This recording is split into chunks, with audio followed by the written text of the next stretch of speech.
নমস্কার, জয় মাতারা দর্শক বন্ধু। আমি গুরুজি শ্রী অভিজিৎ শাস্ত্রী। যেমন টাইটেল, যেমন ডেসক্রিপশন, তেমনটাই আলোচনা হবে।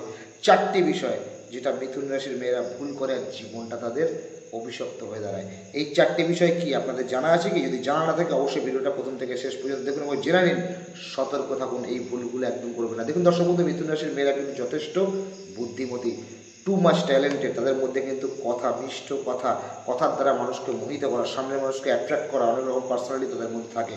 কিন্তু যে ভুলগুলো করে ফেলে সবার প্রথম কি, সম্পর্কে তারা যে গাঢ়ত্বটা চায়, সম্পর্কে তারা যে ডেপথটা চায়, তারা যে চায় তার মনের মানুষ তার হয়েই থাকবে, তারা মনে মনে দিনরাত তার কথা চিন্তা করবে। এটা যখনই তারা সম্পর্কের মধ্যে এই জিনিসটা একটু তারা 19-20 দেখে, তারা কিন্তু সম্পর্ক নষ্ট করতে বেশিক্ষণ সময় লাগায় না।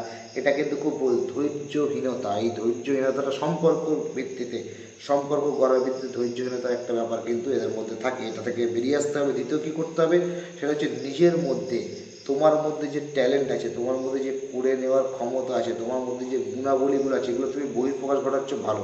কিন্তু তুমি কি জানো, তোমারই শত্রুপক্ষ, তোমার আপন, তোমার সঙ্গে দিনরাত মিশছে, তোমার সঙ্গে ওঠা বসা করছে, তোমার কাছের মানুষ, তারা কিন্তু যখনই তোমার মনের ভিতরে তোমার ডেপথ যে স্কিল সেটাও বলো, আর তোমার মনের ভেতরের খবর যখন তারা জানতে পারে, এই মানুষগুলোই তোমায় কিন্তু পরবর্তীকালে তোমার দুর্বলতার সুযোগ নিয়ে তোমার সঙ্গে কিন্তু এক ধরনের বিশ্বাসঘাতকতা করতে পারে। এটা থেকে কিন্তু মিথুন রাশির মেয়েদের সতর্ক থাকতে হবে। তৃতীয়, তোমাদের কিন্তু সঞ্চয়ের বিষয়টা খুব অভাব। তোমরা কিন্তু সেভিংস সেইভাবে করতে পারো না। তোমাদের হাতে কিন্তু টাকা পয়সা আসলেই তোমাদের বিভিন্ন সাজসজ্জা বলো, বিভিন্ন পোশাক আশাক বলো, বিভিন্ন ক্ষেত্রে তোমাদের কিন্তু মিথুন রাশির মেয়েদের পয়সা করে কিন্তু ইনভেস্ট হয়ে যায়। কথাটা ঠিক না ভুল কমেন্ট করে জানাবে।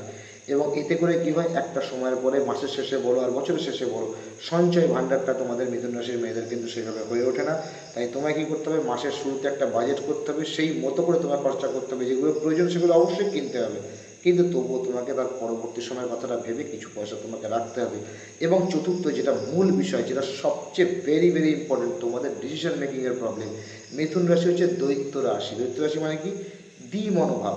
এই কাজটা করবো কি করবো না, এটা করলে হয় না করলে হয়, এটা এখন করি না পরে করি, ও কি ঠিক বলছে না ভুল বলছে, না না এটা এদিকে আমার যাওয়া উচিত না যাওয়া উচিত না, এই যে মনোভাব, যাবো যাবো না, করবো করবো না, এই জায়গাটায় তোমাদের ডিসিশন মেকিংয়ে অনেক প্রবলেম হয়ে যায়। তো ডিসিশন মেকিংটা তোমাকে পারফেক্ট করতে হবে, সুন্দর করে অ্যানালাইসিস করে একবারে তোমাকে সঠিক সিদ্ধান্ত নিতে হবে। আর তোমাদের কী হয়, জীবনে চোর পালালে বুদ্ধি পারে বলে না, যে সেটা এরম না করলে ওরমভাবে করলে হয়তো আমার ভালো হতো। এই ভোগান্তিতে তোমাদের কিন্তু ভুগতে হয়। তো এই চারটে বিষয় মিথুন রাশির মেয়েরা মাথায় রাখবে, যদি মেনে চলতে পারো, আমি গুরুজি শ্রী অভিজিৎ শাস্ত্রী কথা দিচ্ছি, 100% তোমরা ডেভেলপমেন্ট করবে। নমস্কার, জয় মাতারা বলে অনুষ্ঠানটা এখানে শেষ করলাম।